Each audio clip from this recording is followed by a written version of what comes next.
आज हमारे साथ हैं डॉक्टर वीरेंद्र सिवाज, फतेहाबाद विधानसभा क्षेत्र से लगातार अपने सक्रिय भूमिका निभा रहे हैं और 13 अगस्त को सांसद कांग्रेस के वरिष्ठ नेता दीपेंद्र हुड्डा का कार्यक्रम है। उनके आगमन को लेकर ये हर गांव में अब जा रहे हैं, निमंत्रण भी दे रहे हैं। डॉक्टर साहब, आपकी ये यात्रा चल रही है, आप गांव में लोगों से विचार विमर्श कर रहे हैं, कैसा महसूस कर रहे हैं?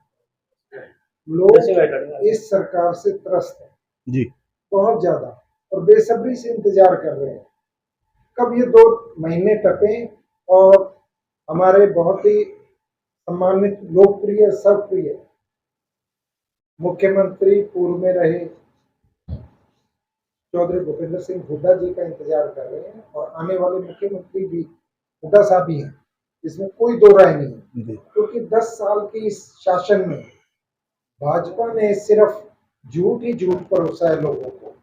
लोगों को उम्मीदें थी, 2014 में आए थे कि हम महंगाई कम कर देंगे, लोगों को नौकरियां देंगे, किसानों की आय दुगना कर देंगे और पता नहीं क्या क्या वायदे किए थे। आज वो सब कुछ तो नहीं हुआ, नौकरियां छिन गई है और रोजगार है नहीं। ओल्ड पेंशन स्कीम इन्होंने बंद कर दी है, महंगाई अपने चरम पे है, अपराध अपने चरम पे है, नशा बढ़ता ही जा रहा है। ये सभी चीजें देखते हुए लोग निजात पाते हैं इन लोगों से, भारतीय जनता पार्टी से बहुत दुखी है। महंगाई का हाल ये है कि सिलेंडर जो कांग्रेस के टाइम में 400 रुपए था, आज वो 900 रुपए है, 1000 के आसपास है। जो गैस तेल के रेट 60 रुपए में ये अर्धनग्न होके बेशर्मी से छाती पीटा करते थे, आज वही गैस, अब तेल जो है हमें रुला रहा है, 90 से ऊपर भाव चल रहा है। और अपराध में हरियाणा नंबर 1 हो गया है। उस वक्त क्या था, अपराध नाम की चीज बची नहीं थी। चौधरी भूपेंद्र सिंह हुड्डा जी के राज में अपराधी या तो अपराध छोड़ गए थे या प्रदेश को छोड़कर चले गए थे। नौकरियां बहुत दी हुड्डा साहब ने। आज हाल ये है, नौकरी है, टेम्परेरी नौकरी है। एक पीएचडी किया हुआ हमारा यहाँ का आदमी जो है ना, हमारा विद्यार्थी पानी पिला रहा है, पानी पिलाने की नौकरी, पियोन की नौकरी मिली है या चपरासी की नौकरी मिली है। हुड्डा साहब के टाइम में जो 12वीं पास क्लर्क भर्ती हुए थे, उनको आज पीएचडी वाला जो भर्ती हुआ है वो पानी पिला रहा है। कितने शर्म की बात है। जो क्लरिकल जॉब में है 12वीं पास, वो उठ के शर्म से खड़ा हो जाता है कि साहब आप इतने हाईली क्वालिफाइड हो, पीएचडी आपने की हुई है, आपको हमें बहुत शर्म आ रही है, आप हमें पानी पिला रहे हैं। ये हालात हो गए हैं। नौकरियां टेम्परेरी है, 2 लाख नौकरियां पड़ी हैं जो कि भरी नहीं जा रही। अपराध आप जान रहे हो कि दिन दिहाड़े गोलियां चल रही हैं। हमारा युवा नशे की तरफ बढ़ता जा रहा है। किसान है हमारा बेहाल है। किसानों की आय दुगनी करने की इन्होंने बात की थी। आज प्रति एकड़ जो खर्चा है वो भी पूरा नहीं होता किसान की जो उपज है उससे। तो इससे ज्यादा और बुरा क्या होगा। जो हमारे युवा सपने लिया करते थे कि हम फौज में भर्ती होंगे, सुबह दौड़ लगाने शुरू करते थे सड़कों पे और स्टेडियम में, खेल के मैदान में खचाखच भरा रहता था युवाओं से, खिलाड़ियों से रेस लगाते हुए आप देखेंगे भरा रहता था। आज बिल्कुल वीरान है, किसी स्टेडियम में आपको बच्चे नहीं नजर आएंगे, सड़कों पे युवा दौड़ता हुआ नजर नहीं आएगा। उनका सपना होता था कि सेना में भर्ती होऊंगा, देश के काम आऊंगा। आज हालात ये है कि 4 साल में उनको रिटायर कर दिया जाता है, अग्निवीर बना दिया। अग्निवीर आगे क्या करेंगे? 4 साल बाद जिस दिन पहला बैच आएगा, अपराध बहुत बढ़ जाएगा क्योंकि वो हताश और निराश होंगे। नौकरी उनके पास होगी नहीं, बिजनेस उनको करना आता नहीं। वो उनको जो पैसा मिलेगा 10 लाख रुपए या जो भी मिलेगा रिटायरमेंट पे, उसका तो वो तमंचा ही खरीदेंगे, हथियार खरीदेंगे, शॉर्टकट अप्लाई करेंगे। जनता का भी जीना मुहाल हो जाएगा। आज ही अपराध इतने ज्यादा है कि आप दिन में आपको श्योरिटी नहीं है कि आप सेफ चल रहे हो, सेफ जा रहे हो। दुकानदारों को धमकियां मिल रही हैं, छोटे व्यापारी परेशान हैं, उनके बिजनेस चौपट हो रहे हैं, मजदूरों को मजदूरी प्रॉपर नहीं मिल रही है। तो ये सारी चीजों से हर और निराशा ही निराशा है। खिलाड़ियों का आप हाल देख ही चुके होंगे। हाल ही में हमारी बेटी, हमारी शान, भारत की एक सुनहरी गोल्डन गर्ल, उसको जब गोल्ड जीतने का मौका आया तो एक पॉलिटिकल षड्यंत्र के तहत वो सिर्फ राजनीति का शिकार हुई है।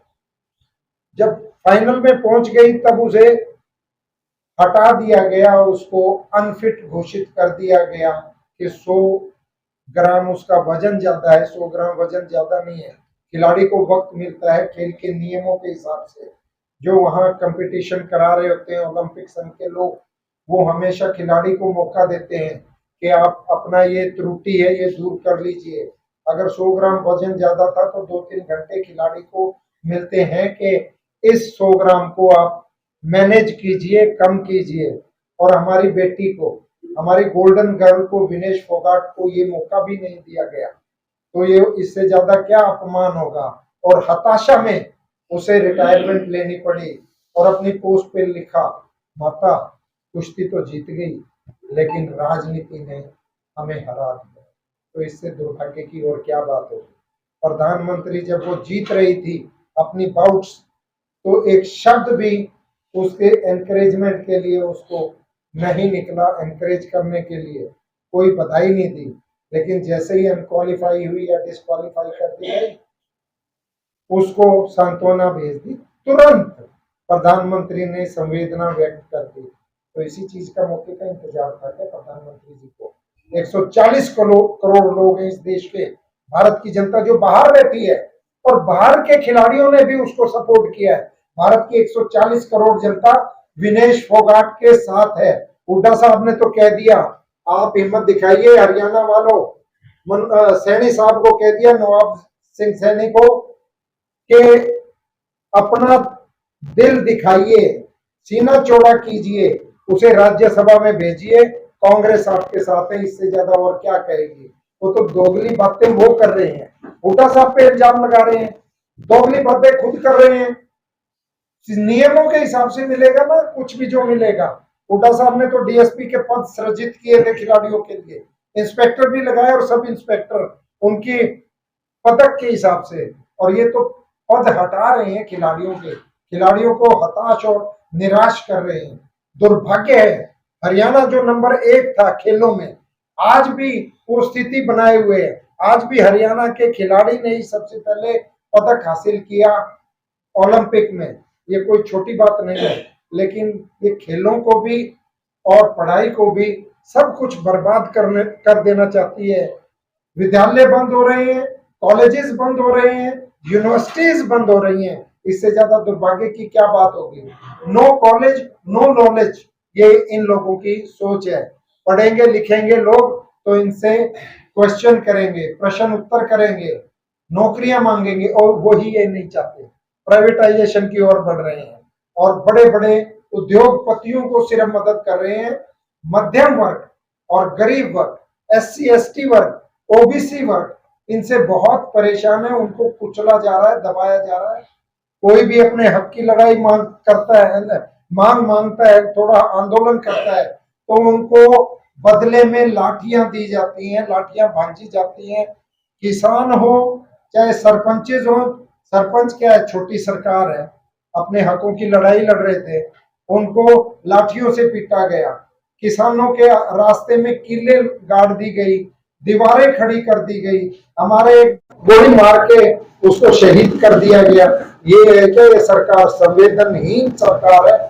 हर वर्ग परेशान है, कर्मचारी आंदोलनरत है, सरकारी विभाग का हर कर्मचारी वर्ग इनसे परेशान है, और कर्मचारी भी बदलना चाहते हैं सरकार को, और 2 महीने बाद इनको रुखसत कर देगी। मैं तो इतना ही कहूंगा। मुख्यमंत्री द्वारा हर रोज नई नई घोषणाएं की जा रही है, क्या ये लागू हो पाएंगी? कुछ भी लागू नहीं होगा। ये लोग झुंझुना पकड़ा रहे हैं, मिट्टी गोली देना पिछले 10 साल से यही कर रहे हैं, और अभी तक लागू करने की बात है। 6 महीने पहले, 7 महीने पहले राजस्थान में चुनाव थे विधानसभा के, मुख्यमंत्री थे मनोहर लाल खट्टर जी। हरियाणा में तो वो 1100 का सिलेंडर दे रहे थे, 1000 रुपए का सिलेंडर दे रहे थे, राजस्थान में जाके कहते हैं मैं 450 का सिलेंडर, हम यहाँ भारतीय जनता पार्टी की सरकार बना दो 450 का सिलेंडर कर देंगे। आज भी राजस्थान में आप वेरीफाई कर लें अगर मैं गलत हूँ, 800 रुपए में सिलेंडर मिलता है। एक भी वायदा पूरा नहीं किया। हरियाणा में भूपेंद्र सिंह हुड्डा जी सरकार बनाएंगे, आने वाले मुख्यमंत्री हैं। 300 यूनिट बिजली फ्री होगी, 6000 बुढ़ापा पेंशन मिलेगी। इन्होंने तो पेंशन भी काट दी, वृद्धावस्था पेंशन थी जो सम्मान था बुजुर्गों का, हमारे सीनियर सिटीजन का, वो इन्होंने काट दिया। बहुत सारे पेंशन्स काट दी और कर्मचारियों की पेंशन, रिटायर्ड ओपीएस, वो भी बंद कर दी है। ये क्या है? लोगों का सम्मान घटा रहे हैं, सम्मान बढ़ा नहीं रहे हैं। हर चीज पे इनका शिकंजा कसता नजर आ रहा है, तो लोग बहुत असहाय महसूस कर रहे हैं, अपने आप को एक तरह से कैदी मान रहे हैं। 2 लाख नौकरियां पड़ी हैं, ये भर नहीं रहे हैं, परमानेंट नौकरियां। हुड्डा साहब आएंगे, नौकरियां भी देंगे। उन्होंने कॉलेजेस खोले, यूनिवर्सिटीज खोली, मेडिकल कॉलेज खोले, मेडिकल यूनिवर्सिटीज खोली, युवाओं को एडजस्ट किया। ये सरकार बेरोजगार बनाने पे तुली हुई है। महंगाई में 1 नंबर पर है, अपराध में हरियाणा आज 1 नंबर पर है, बेरोजगारी में 1 नंबर पर है, हर चीज में, हर बुरी चीज में, अपराध में तो आप जान माल की सुरक्षा सरकार कर ही नहीं पा रही है। फिर वो कैसी सरकार है? इसको रुखसत ही कर देना चाहिए। जिस तरह नशे की बात चल रही थी, नशा पनपता जा रहा है, इसे खत्म करने के उपाय क्यों नहीं हो रहे हैं? हो ही नहीं किसकी पाएंगे, लापरवाही है? क्योंकि इसमें राजनेता इन्वॉल्व है, इसमें नेता इन्वॉल्व है, इसमें पुलिस की काली भेड़ें इन्वॉल्व है। जब रेड मारने बाहर से पार्टी आती है तो उनको पहले ही सूचना हो जाती है, वो खुर्द बुर्द कर देते हैं, इधर उधर कर देते हैं या गायब हो जाते हैं। हर जगह नशे के व्यापारी, नशे के कारोबारी हमारे युवाओं को अपनी चपेट में लेने के लिए हर जगह मौजूद है, चाहे वो कॉलेजेस हैं, चाहे वो स्कूल हैं, चाहे वो खेल के ग्राउंड है, हर जगह ये लोग अपना बच्चों को शिकार बनाने के लिए हर जगह मौजूद है। और पुलिस के कर्मचारियों को, बहुत सारे हमारे सिक्योरिटी पर्सनल को पता है, लेकिन वो ऐसा आए हैं, ऊपर से फोन आ जाते हैं, एक्शन लिया नहीं जाता। तो कहीं ना कहीं ये सारा जो गठबंधन है नेताओं का, अफसरशाही का और कर्मचारियों का, ये हमारे देश को बर्बाद करने पे तुले हुए हैं। हरियाणा को नशे, अगर यही हालात रहे, वैसे तो ये सरकार बदल जाएगी, हालात नहीं रहेंगे। अगर यही हालात गलती से भी जनता ने अगर गलती से भी दोबारा से दे दिया तो हर घर में नशा पहुंच जाएगा, समाज बर्बाद हो जाएगा। मैं तो लोगों से यही अपील करूंगा, जितना जल्दी हो सरकार बदलने का वो इंतजाम करें, वोट की चोट से इन्हें रुखसत करें। डॉक्टर साहब, आज आपने लगभग 18 गाँव का दौरा करने जा रहे हो, गाँव का, तो यहाँ की क्या मुख्य समस्याएं हैं? जैसे सेम की है, बहुत समस्या है। सोलर सिस्टम जो लगा रहे हैं, क्या वो कामयाब होगा? भविष्य में इसके प्रति आपकी क्या रणनीति होगी? सेम समस्या से निजात दिलाने के लिए, क्योंकि हम सेम के इलाके में बैठे हैं, पड़ोस में जान वाला बागड़ गांव है, वहां पिछले कई सालों से सेम से बहुत ज्यादा प्रभावित है। और यहाँ के 15 गांव हैं भट्टू हल्के के, जो सेम से बहुत बुरी तरह प्रभावित है। और सोलर प्लेट्स जो लगा रहे हैं वो बिल्कुल भी कामयाब नहीं है, असफल है। और इसीलिए लोग इससे निजात नहीं पा रहे हैं। जब तक ये पानी सबमर्सिबल लगा के ड्रेन्स में नहीं डाला जाता, जब तक के ड्रेन में इसका नहीं होगा, इस समस्या का समाधान नहीं होगा। और लोग भूखे मर रहे हैं, खेती हो नहीं रही, मौसम की मार है, कभी सूखा पड़ जाता है, बारिश थोड़ी सी ज्यादा हुई, सेम का पानी खेतों में तैरने लगता है, धानियां डूब जाती हैं, मकान गिर जाते हैं, अर्थव्यवस्था यहाँ की तहस नहस हुई पड़ी है। लोगों को कुछ भी नहीं सूझ रहा है इस वक्त। ये डॉक्टर साहब, आज एक अन्य दावेदार जो कांग्रेस का है, उनका भी यही रूट प्रोग्राम था और आपका भी यही है। ऐसे में लोग क्या वोट नहीं मानते कांग्रेस की? दावेदार का हमने कहा फूट है, दीपेंद्र जी का प्रोग्राम है, उसके लिए न्योता देने आए हुए हैं। वो अगर कहते हैं कि ना जाओ तब तो मैं मानूंगा कि फूट है। सब लोग दीपेंद्र जी को ही मजबूत करने में लगे हुए हैं, अपने अपने प्रोग्राम अपने अपने हिसाब से बना रहे हैं। मेरा प्रोग्राम आज का है, कल का है, परसों का है, 3 दिन की यात्राएं हैं और इनविटेशन है, लोगों को निमंत्रण है। दीपेंद्र जी आएंगे 13 अगस्त को शाम 4 बजे फतेहाबाद में अनाज मंडी बस स्टैंड के सामने फतेहाबाद शहर में पद यात्रा निकाली जाएगी।